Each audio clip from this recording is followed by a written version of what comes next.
After yet another dominant win streak, we are on to the next week and we have another 4-star and another 4-star and another 4-star recruit. Let's go. 3 4-star recruits have committed to the university. Let's get it. This is the best year of recruiting we've had in this entire dynasty. Tim Duke, cornerback, Jose Cisco, wide receiver, Ben D'Amico, strong safety. You gotta love it. All 4-star recruits, and we still have others that we're working on that have us lined up. But this has been excellent. This has been excellent. You got Gavin Marcelin, American Defensive Player of the Week, with 3 sacks in that game. Paris Meeks, American Offensive Player of the Week, with 8 catches, 297 yards, and 5 touchdowns. Could have easily been Nadoma. And he also gets National Offensive Player of the Week. Same numbers. But, oh my God, I just can't believe the year we're having recruiting-wise. And look, there we go. So the Heisman race has changed. Paris Meeks has moved up to number 1. Nadoma's still number 2. And Josh Smalls is number 3. But nonetheless, the top 3 is Florida Atlantic. Let's go. But we got to get Kiki Nadoma, that all-elusive Heisman Trophy. This is his 3rd year. We can't let the man get robbed. This man has a 32-1 touchdown to interception ratio right now. It's crazy, but he's only number 2. And we moved up to number 1. I wasn't even paying attention. I was so caught off guard by the recruits that we've moved. Oh, no, we haven't moved up to number. Wait, why did that say we was number 1? Oh, I was looking at conference. Duh. I was looking at conference. So we're number 1 in the conference, but we're number 2 in the nation. That's cool. That's cool. Nonetheless, we are in prime position to bring home yet another Heisman Trophy to Florida Atlantic, to Boca Raton.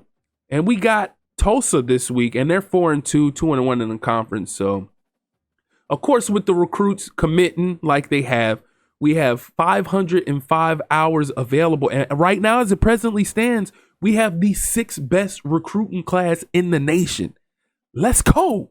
This is Florida Atlantic University. We started off as like what, a star and a half. I think that's what we were, a star and a half. And look at this, just like that, with a total of 11 commits, we are, and not just 11 commits, but majority of those commits being 4-star commits. We are number 6 in the nation with as far as recruiting class is concerned. So we got 505 hours to work with. So we need to go ahead and utilize those hours for this week. So we got, I'm not even going to pronounce the first name.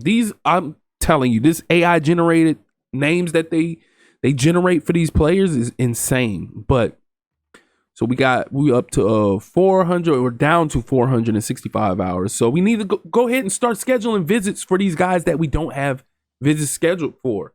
The guys that we've been trying to schedule visits, but they wouldn't let us schedule. So let's see, as far as Brenton Keenan, get you lined up. We're not far off from him. Maybe a visit will get him to push us up further on his list. Nick Velez, he has us 4th. A visit would help us there a great deal. Let's see. We need to take Yazi off the board since he's locked us out. Martin Lowell doesn't have us nowhere near on his list. We need to go ahead and send the house, search social media and DM the player, etc., etc. Meredith. He's an athlete. Let's see. Damn, I never scouted him. I didn't even realize that I never scouted this guy. So catching 81. We'll offer a scholarship for him. 6'3", 244. It's a possession. I'll search social media. There we go. 270 hours left to work with for the week. Larry Plummer. 91 throw power.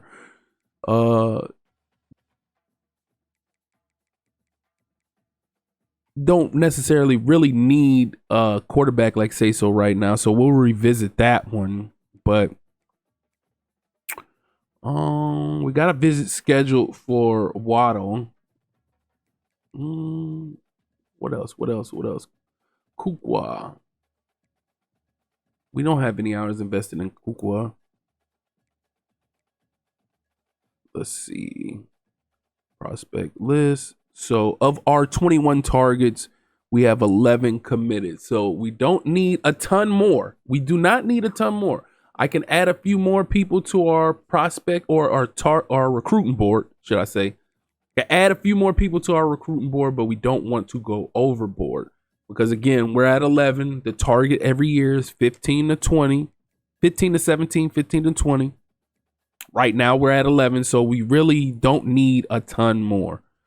But we can scout these guys. If they're worthy, we'll go ahead and offer a scholarship and start investing hours. If they're not worthy, then oh well. Then we just utilize hours. It is what it is. So a lot of these guys are not gems, but gems don't matter. If they have the traits is what really matters. So let's see. Kukwa, Milburn, Melton. We'll remove Melton. We'll remove G. Let's see. What else is available out there?